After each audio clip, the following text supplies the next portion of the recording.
Père célibataire sauve une fille pauvre abandonnée en fauteuil roulant sous la pluie, la vérité l'a choqué. Avant de commencer l'histoire, n'oubliez pas d'aimer et de vous abonner à la chaîne pour voir plus d'histoires comme celle-ci. Un père célibataire, une route déserte, une jeune femme laissée pour morte dans la tempête. Ce que Dorian Flintwood a découvert ce soir pluvieux d'octobre n'était pas seulement un acte de cruauté. C'était un plan calculé pour commettre le crime parfait. Un plan qui aurait fonctionné s'il n'avait pas pris un mauvais virage. Voici l'histoire de comment une seule décision de s'arrêter a changé 3 vies pour toujours. Avant de continuer, dites-nous d'où dans le monde vous nous écoutez. Nous adorons voir jusqu'où nos histoires voyagent. La pluie tombait à verse, le genre de pluie qui vous fait remettre en question chaque décision qui vous a mené à cet instant. Dorian Flintwood plissa les yeux à travers son pare-brise, ses essuie-glaces travaillant d'arrache-pied contre le déluge alors qu'il négociait les virages serrés de la vieille route du Moulin. Il n'était pas censé emprunter cette route. Des travaux sur l'autoroute 41 l'avaient forcé à s'engager sur cette bande d'asphalte oubliée qui traversait des terres agricoles abandonnées et des villes que le temps avait laissées derrière lui.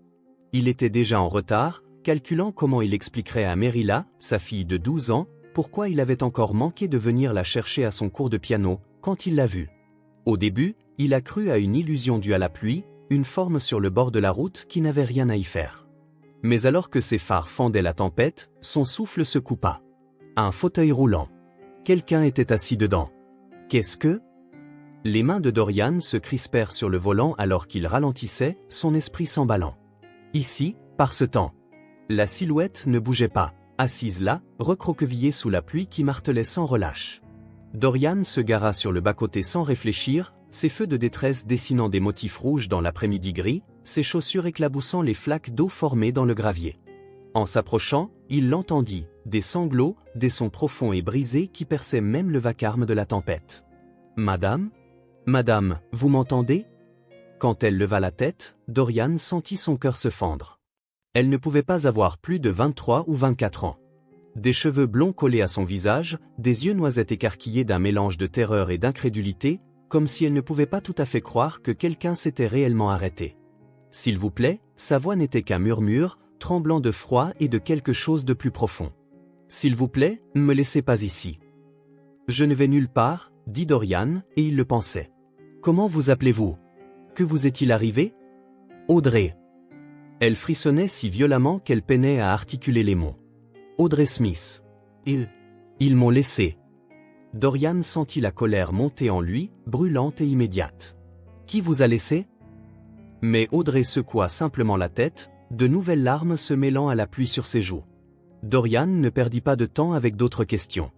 Il souleva Audrey de son fauteuil roulant. Elle ne pesait presque rien, comme un oiseau, et la transporta jusqu'à son VUS. Elle ne protesta pas, s'agrippant simplement à sa veste avec des doigts tremblants pendant qu'il l'installait sur la banquette arrière. Il retourna chercher le fauteuil roulant, le plia avec des mains maladroites avant de le jeter dans son coffre. À l'intérieur de la voiture, avec le chauffage à fond et la pluie enfin tenue à l'écart, Audrey enroula ses 2 mains autour du thermos de café qu'il lui offrait. Il la regarda le porter à ses lèvres, tout son corps tremblant encore, même avec la couverture qu'il lui avait donnée. « Nous devons vous emmener à l'hôpital, » dit Dorian, attrapant déjà son téléphone. « Non. » La force de sa réponse le figea. « S'il vous plaît, pas d'hôpital. Ils me trouveront là-bas. Ils finiront ce qu'ils ont commencé. » Dorian se tourna sur son siège pour la regarder pleinement. « Qui vous trouvera, Audrey ?» Ses yeux rencontrèrent les siens, et il y vit quelque chose qui lui glaça le sang. Une peur pure, sans mélange. « Ma belle-mère, mon demi-frère. Ce sont eux. Ils m'ont laissé ici pour mourir. » Les mots restèrent suspendus dans l'air entre eux, si scandaleux que l'espace d'un instant, Dorian se demanda s'il avait bien entendu. Mais le regard sur son visage lui dit tout ce qu'il avait besoin de savoir. Elle disait la vérité. Il prit une décision qui semblerait plus tard soit incroyablement insensée, soit divinement inspirée. D'accord, pas d'hôpital. Mais vous devez vous réchauffer et vous devez tout me raconter. Dorian reprit la route de la vieille route du Moulin, son esprit réorganisant déjà son après-midi. Le professeur de piano de Mela habitait à 2 pâtés de maison de chez eux. Il appellerait, expliquerait qu'il était en retard, lui demanderait de déposer Mela. Sa voisine, Madame Pitaquet, serait à la maison. C'était une infirmière à la retraite, quelqu'un en qui il avait confiance. Pendant qu'il conduisait, Audrey parlait par bribes, sa voix gagnant en force à mesure que la chaleur revenait lentement dans son corps. « Je suis là depuis 4 heures, dit-elle en fixant ses mains. 4 heures sous la pluie. J'ai crié jusqu'à ne plus pouvoir. Je pensais vraiment que c'était la fin. Que j'allais mourir ici et que personne ne saurait jamais ce qu'ils ont fait. »« Comment avez-vous atterri sur cette route ?» demanda Dorian, gardant sa voix douce, même si la rage bouillonnait sous son calme apparent. « Ils m'ont dit que nous partions en voyage en famille. » Audrey eut un rire, mais c'était un son brisé. « Pour nous aider à faire notre deuil ensemble. Nous étions censés nous rendre dans un spa en montagne, mais ils n'arrêtaient pas de prendre des virages que je ne reconnaissais pas. Et puis nous sommes arrivés sur cette route déserte, et Bradley a dit qu'il devait vérifier le moteur. » Elle marqua une pause, sa respiration saccadée. « Francine, ma belle-mère. Elle m'a suggéré de prendre l'air, a dit que la vue était magnifique de cet endroit. Ils m'ont aidé à m'installer dans mon fauteuil roulant, m'ont positionné juste comme il faut, et puis ils sont remontés dans la voiture. » Les jointures de Dorian blanchirent sur le volant. « Et ils sont partis comme ça ?» Francine s'est retournée une fois, droit vers moi. J'ai appelé, pensant qu'il m'avait peut-être oublié. Que c'était peut-être une sorte d'erreur. Mais elle m'a juste regardé une seconde, puis ils sont partis. La voix d'Audrey se brisa. J'ai regardé leurs feux arrière disparaître et j'ai su. J'ai su qu'ils allaient vraiment me laisser mourir ici. « Il y a combien de temps que votre père est mort ?» demanda doucement Dorian. La tête d'Audrey se releva brusquement. « Comment ? Vous avez dit faire notre deuil ensemble. Et vous avez mentionné une belle-mère. Je suppose que quelque chose a changé récemment qui les a poussés à faire ça. » Pendant un instant, Audrey le dévisagea. Puis elle hocha lentement la tête. « Il y a 3 semaines. Mon père a eu un AVC massif. Il était parti avant même que l'ambulance n'arrive. »« Je suis désolé, » dit Dorian, et il le pensait sincèrement. Il connaissait trop bien cette douleur particulière.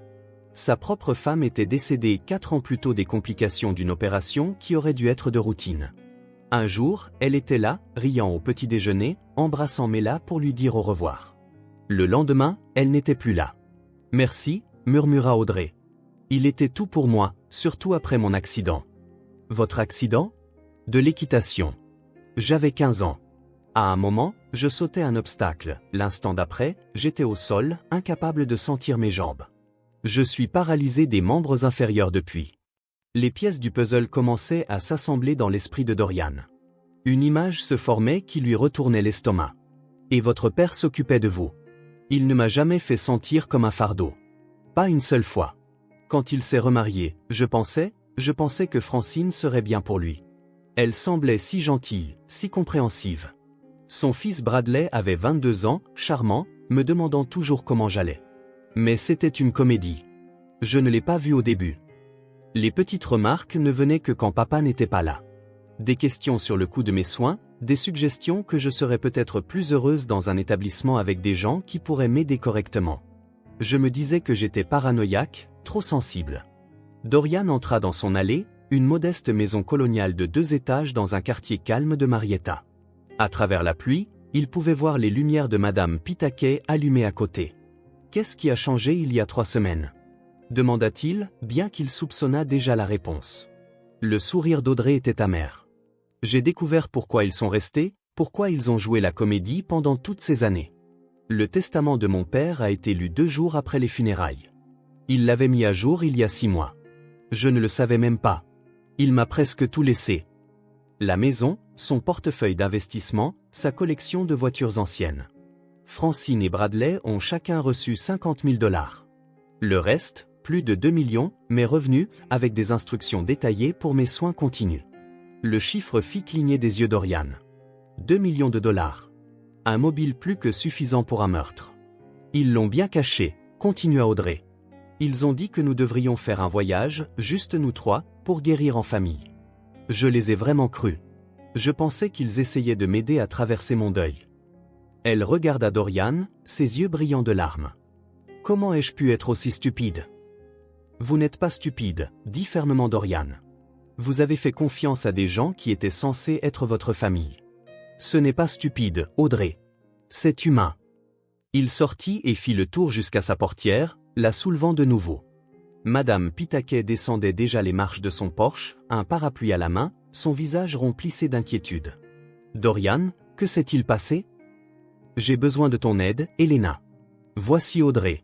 Elle a des ennuis et elle a besoin d'un endroit sûr. » 20 minutes plus tard, Audrey portait des vêtements sexe empruntés à ce qui restait de la garde-robe de la défunte épouse de Dorian, assise sur le canapé avec une couverture enroulée autour de ses épaules. Madame Pitaquet avait vérifié ses signes vitaux, l'avait déclarée chanceuse d'avoir évité l'hypothermie, et préparait maintenant du thé dans la cuisine pendant que Dorian appelait le professeur de piano de Mela. La maison semblait étrange avec Audrey dedans. Il n'y avait eu que lui et Mela depuis si longtemps, leur routine et leur rythme gravés dans le marbre. Mais en regardant cette jeune femme qui avait failli mourir sur une route déserte, serrant une tasse de tisane à la camomille à deux mains, Dorian sentit quelque chose changer en lui, un but qu'il n'avait pas ressenti depuis des années. Quand Mela rentra à la maison, déposée par Madame Ruth avec de plates excuses pour le changement de dernière minute, elle s'arrêta sur le seuil du salon, observant la scène. « Papa ?» Dorian se tenait prêt à expliquer, mais Mela s'avançait déjà. Ses yeux sombres, si semblables à ceux de sa mère, étaient remplis d'inquiétude. « Est-ce que ça va ?» demanda-t-elle directement à Audrey. Audrey parut surprise par la question, par le fait d'être abordée si simplement. « Viens, j'y arrive. Elle a besoin de notre aide, chérie. Elle a des ennuis et elle a besoin d'un endroit sûr où rester pendant un certain temps. » Mela n'hésita pas. Elle peut avoir la chambre d'amis. Elle est au rez-de-chaussée, donc elle n'aura pas à se soucier des escaliers, et elle a sa propre salle de bain. La fierté gonfla la poitrine de Dorian. Sa fille avait le cœur compatissant de sa mère. Au cours des heures suivantes, alors que le soir tombait et que Madame Pitaquet rentrait finalement chez elle avec la promesse de revenir le matin, Audrey leur raconta tout. L'histoire entière se déversa. La mort de son père, la lecture du testament, le faux voyage en famille, les 4 heures sous la pluie. Mela était assise par terre aux pieds d'Audrey, écoutant avec de grands yeux. Dorian faisait les 100 pas, son esprit d'enquêteur travaillant déjà sur le problème. Car c'était un problème, un énorme problème. Nous devons aller à la police ce soir. Ils nous ont déjà devancés, dit doucement Audrey. Je vous le garantis. Ils auront déjà signalé ma disparition. Ils diront que j'ai disparu à une aire de repos, qu'ils m'ont cherché frénétiquement. Ils sont intelligents, Dorian. Ils ont planifié ça. Elle avait raison et Dorian le savait. Mais il savait aussi autre chose. J'ai passé 15 ans comme enquêteur en assurance, dit-il, avant de me mettre à mon compte. Je sais comment trouver la vérité quand les gens mentent. Et plus important encore, je sais que les menteurs font toujours des erreurs. Toujours. Audrey leva les yeux vers lui, et pour la première fois depuis qu'il l'avait trouvé, il vit autre chose que de la peur dans ses yeux. Il vit de l'espoir. Vous pensez vraiment que nous pouvons prouver ce qu'ils ont fait? Je sais que nous le pouvons, dit Dorian. Mais nous devons être intelligents, stratégiques. Le lendemain matin, ils se rendirent à la police. Comme Audrey l'avait prédit, Francine et Bradley avaient déjà déposé un avis de personne disparue. L'officier qui prit la déposition d'Audrey était sympathique, mais clairement sceptique. « Madame, votre belle-mère et votre demi-frère sont passés aux nouvelles locales. Ils ont organisé des équipes de recherche. Êtes-vous en train de dire que tout cela a été inventé? » « Oui, dit fermement Audrey. Chaque mot. C'est une accusation grave. C'est la vérité. » L'officier soupira. Sans preuve, cela devient une situation de parole contre parole. Avez-vous une preuve qu'ils vous ont abandonné? Le visage d'Audrey se décomposa. La pluie. Elle aurait effacé toutes les traces de pneus. Pas de caméra sur la vieille route du moulin non plus, dit l'officier, sans méchanceté. Écoutez, je vais enregistrer le rapport. Nous allons enquêter, mais je veux que vous compreniez que prouver une tentative de meurtre est incroyablement difficile dans des cas comme celui-ci. À l'extérieur du poste, Audrey s'affaissa dans son fauteuil roulant. Ils vont s'en tirer. Non, dit fermement Dorian. Ils ne le feront pas. Il appela Jérôme Washington cet après-midi-là. Ils avaient fait leurs études ensemble, étaient restés amis même après que Jérôme soit entré à la faculté de droit et que Dorian se soit lancé dans l'enquête en assurance. Jérôme dirigeait maintenant un petit cabinet spécialisé dans les droits civils et les cas de maltraitance des personnes âgées.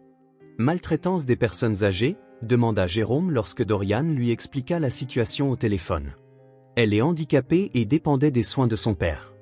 Selon la loi de Géorgie, cela étend la protection même si elle a 23 ans. Tu as fait tes devoirs. Je t'ai dit que je savais comment enquêter. Jérôme passa ce soir-là, écouta l'histoire d'Audrey et accepta de prendre l'affaire pro bono. Mais son évaluation était sombre. Sans preuve tangible, nous menons un combat difficile, dit-il, assis à la table de la salle à manger de Dorian avec des papiers étalés devant lui. Nous pouvons engager des poursuites civiles, essayer de geler les actifs de la succession, mais prouver la tentative de meurtre, c'est un tout autre niveau. Alors, nous trouverons les preuves, dit Dorian. La pluie a effacé toutes les preuves matérielles de la scène. Il n'y avait pas de témoins. C'est littéralement sa parole contre la leur. Dorian se pencha en arrière dans sa chaise, son esprit travaillant. Les menteurs font des erreurs, Jérôme. Toujours. Nous devons juste trouver les leurs. Au cours des 3 semaines suivantes, Dorian travailla. Pendant qu'Audrey s'installait dans la chambre d'amis et que Mela l'aidait à se déplacer dans leur maison, il fouilla dans la vie de Francine et Bradley comme s'il enquêtait sur une affaire de fraude à l'assurance, ce qui, d'une certaine manière, était le cas. Il examina les relevés de cartes de crédit auxquels Audrey lui donna accès depuis les comptes de la succession de son père. Il suivit les médias sociaux de Bradley, notant les lieux et les horodatages. Il interrogea les voisins du quartier du père d'Audrey, posant des questions prudentes sur le comportement de Francine et Bradley. Et lentement, une image se dessina. L'image de 2 personnes qui avaient attendu, qui avaient parfaitement joué leur rôle pendant que William Winters était en vie, mais dont le masque était tombé dès sa mort. Une voisine, Madame Sarah, se souvint que Francine s'était plainte à voix haute de « Combien cette fille coûte ?» quelques jours seulement après les funérailles. Le commentaire l'avait frappée comme étrange à l'époque, cruelle même, mais elle n'avait pas su quoi faire de cette information. Une infirmière de l'hôpital où William avait eu son AVC se souvint que Bradley avait posé des questions sur les établissements de soins les moins chers de l'État alors que son beau-père était littéralement en train de mourir dans la pièce voisine. Mais c'est le relevé de carte de crédit qui donna à Dorian sa percée. Il était assis à sa table de cuisine à 2 heures du matin, les yeux brûlants à force de regarder des feuilles de calcul, quand il le vit. Un débit sur la carte de crédit de Bradley provenant d'une station-service sur la vieille route du Moulin. L'horodatage fit battre son cœur. 15h47, le jour où Audrey avait été abandonnée. Selon le rapport de personnes disparues, Bradley et Francine prétendaient chercher Audrey à une aire de repos sur l'autoroute 41, à 80 km de là, à 7 heures exactes. Dorian chercha immédiatement les informations sur la station-service. Elle s'appelait Miller S. Stop, un petit endroit qui avait survécu malgré son emplacement au milieu de nulle part. Il appela le lendemain matin, prétendant être d'une compagnie d'assurance enquêtant sur une réclamation. « Avez-vous des caméras de sécurité ?» demanda-t-il au propriétaire, un homme nommé Rick Miller. « Bien sûr. Je les ai fait installer après un cambriolage il y a 3 ans. Combien de temps gardez-vous les enregistrements ? Le système sauvegarde sur le cloud. Je les garde 90 jours en cas de litige. » Le pouls de Dorian s'accéléra. « J'ai besoin des images du 12 octobre vers 15h45. Il vous faudra une assignation pour ça. Vous en aurez une. » Jérôme déposa la requête le lendemain. L'assignation fut accordée en 1 semaine. Et quand Dorian vit enfin les images, assis dans le bureau de Jérôme avec Audrey à ses côtés, il sentit une vague de justification le traverser comme de l'électricité. Là, sur des images granuleuses mais claires, se trouvait la Mercedes noire de Bradley s'arrêtant à la pompe 3. L'horodatage indiquait 15h47. Bradley sortit, fit le plein, puis à 15h52, Francine sortit du côté passager pour entrer, probablement pour payer. Leurs 2 visages étaient clairement visibles. « Ils étaient là », murmura Audrey. « À 3 km de l'endroit où ils m'ont laissé, au moment même où ils disaient être à 80 km de là à me chercher. »« Non seulement là », dit Dorian en montrant l'écran. « Regardez d'où ils viennent. » L'angle de la caméra montrait la route. La voiture de Bradley venait du sud, de la direction de la vieille route du Moulin. Elle se dirigeait vers le nord, s'éloignant de l'endroit où Audrey avait été laissée.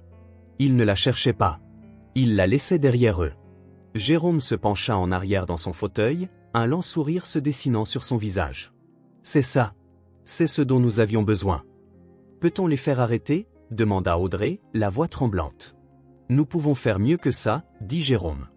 Nous pouvons les enterrer. » Les arrestations eurent lieu un mercredi matin, 6 semaines après que Dorian eut trouvé Audrey sous la pluie. Francine fut arrêtée lors d'un cours de yoga. Bradley fut arrêté à son appartement, encore en pyjama. Les nouvelles locales, qui avaient couvert leur recherche désespérée d'Audrey, eurent soudain une histoire très différente à raconter. Les accusations étaient stupéfiantes, tentative de meurtre, maltraitance de personnes vulnérables, fraude, complot, et une demi-douzaine d'autres chefs d'accusation que Jérôme avait soigneusement compilés. Leurs avocats étaient chers, élégants et confiants. Lors de la comparution, ils dépeignirent Audrey comme mentalement instable, suggérèrent qu'elle avait orchestré sa propre disparition pour attirer l'attention, insinuant qu'elle essayait de garder l'héritage pour elle seule. Mais Dorian avait été occupé dans les semaines précédant le procès. Il avait rassemblé chaque élément de preuve, chaque témoignage, chaque contradiction dans l'histoire de Francine et Bradley. Le procès dura 2 semaines. La salle d'audience était comble. Audrey était assise à la table du plaignant avec Jérôme, son fauteuil roulant soigneusement positionné à côté de lui. Dorian était assis au premier rang, mais là à ses côtés quand l'école le permettait. Madame Pitaquet venait tous les jours, son accent slovaque s'épaississant d'indignation à mesure que les preuves s'accumulaient. L'avocat de Francine commença, peignant le portrait d'une belle-mère aimante, désemparée par la disparition de sa belle-fille. Mais Jérôme était prêt. « Madame Winters », dit-il lors du contre-interrogatoire, sa voix calme et mesurée. « Pouvez-vous expliquer pourquoi la carte de crédit de votre fils montre un débit au Miller Stop sur la vieille route du Moulin à 15h47 le 12 octobre, alors que vous prétendiez chercher Audrey à une aire de repos à 80 km de là ?» Le visage de Francine devint blême. « Nous avons dû nous y arrêter plus tôt. Le rapport de personnes disparues que vous avez déposé indique qu'Audrey a disparu à 14h30. Les images de la station-service vous montrent arrivant à 15h47 en provenance de la vieille route du Moulin où Audrey a été trouvée. Pouvez-vous expliquer cela ? Nous étions confus au sujet de la chronologie. Assez confus pour être à 2 endroits à la fois ? La salle d'audience murmura. Le témoignage de Bradley fut pire. Il était arrogant au début, sûr de ses mensonges. Mais lorsque Jérôme diffusa les images de sécurité montrant Bradley faisant le plein, Francine entrant dans le magasin, les montrant s'éloignant de l'endroit où Audrey avait été abandonnée, sa confiance s'effrita. Ça ne prouve rien. Ça prouve que vous avez menti sur votre emplacement. Ça prouve que vous étiez exactement là où Audrey a dit que vous étiez. Et ça prouve que vous vous éloignez de la scène, pas que vous vous en approchiez. Madame Sarah témoigna des commentaires cruels de Francine. L'infirmière de l'hôpital témoigna des questions insensibles de Bradley. D'autres voisins se présentèrent avec des histoires de froideur, de ressentiment à peine dissimulés chaque fois que les soins de William pour Audrey étaient mentionnés. Et puis Audrey témoigna. Elle était calme, claire, dévastatrice dans son témoignage. Elle décrivit le voyage en famille, le malaise grandissant alors qu'il prenait des routes inconnues, le moment de la prise de conscience quand elle comprit ce qui se passait. Bradley m'a regardé, dit-elle, sa voix stable, même si des larmes coulaient sur son visage. Droit dans les yeux. Je l'ai appelé, l'ai supplié de ne pas me laisser, et il m'a juste regardé, s'est retourné et est parti. Combien de temps êtes-vous resté seul avant que M. Flintwood ne vous trouve ? Demanda doucement Jérôme. 4 heures. Et pendant ces 4 heures sous la pluie, à quoi avez-vous pensé ? J'ai pensé à mon père, à quel point il me manquait.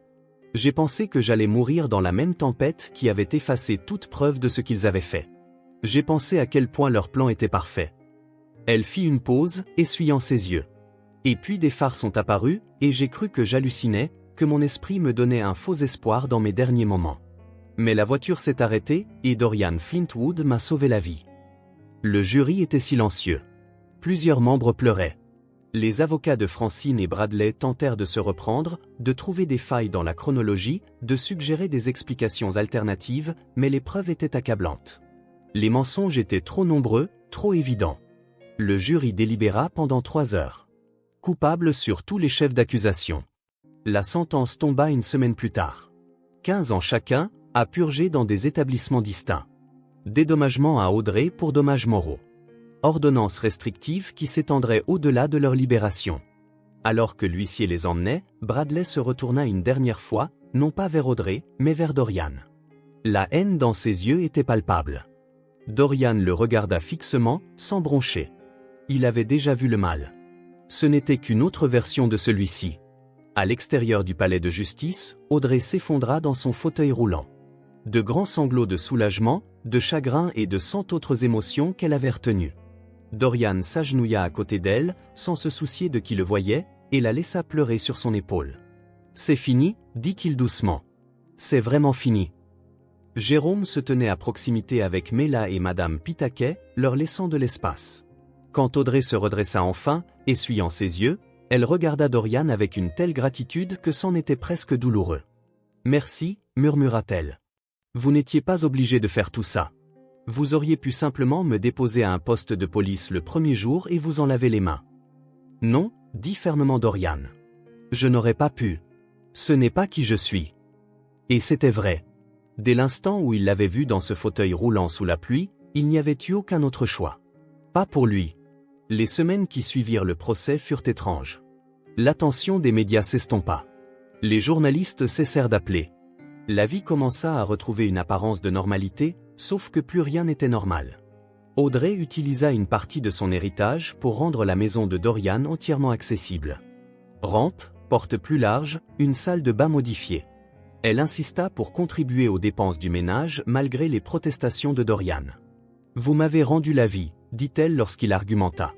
C'est le moins que je puisse faire. » Mais il ne s'agissait pas d'argent ou de modification. Il s'agissait d'appartenance. Mela et Audrey s'étaient liés pendant ces semaines d'enquête et de préparation du procès.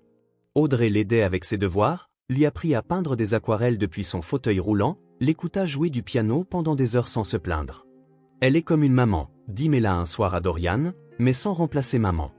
Est-ce que ça a du sens ? Ça en avait. Sarah, la défunte épouse de Dorian, aurait adoré Audrey. Elle avait la même force tranquille, le même refus de laisser les circonstances la définir. Et quelque part dans les rythmes quotidiens du petit déjeuner, des devoirs, des leçons de peinture et des dîners partagés, quelque chose changea entre Dorian et Audrey. Ça a commencé doucement. La façon dont Audrey riait de ses terribles blagues. La façon dont Dorian se surprenait à préparer le café exactement comme elle l'aimait sans demander. La façon dont leur conversation s'étirait tard dans la nuit après que Mela soit allée au lit, parlant de tout et de rien. Madame Pitaquet le remarqua, bien sûr. Elle apportait ses pâtisseries slovaques et lançait à Dorian des regards entendus qui le faisaient se sentir comme un adolescent. « Cette fille, elle est bonne pour toi, » dit Madame Pitaquet un après-midi, son accent épais de certitude. « Tu souris à nouveau. Je ne t'ai pas vu sourire comme ça depuis Sarah. » Dorian voulait protester, dire que ce n'était pas comme ça, mais il ne le pouvait pas, parce que ça devenait exactement comme ça.